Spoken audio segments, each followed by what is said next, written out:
ngeen jëf mbokki internet yi Buzz Total TV wéy leen tey abonné partagé like vidéo bu baax a baax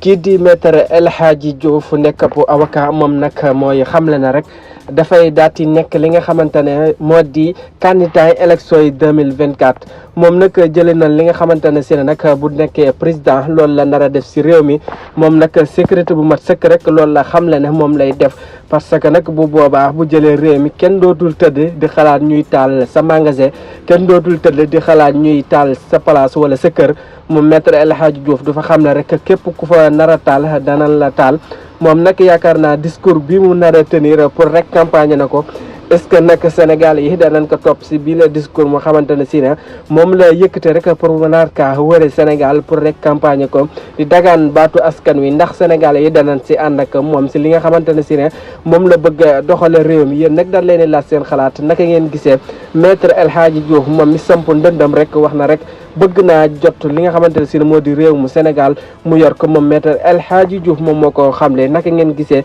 candidature maître El Hadji Diouf.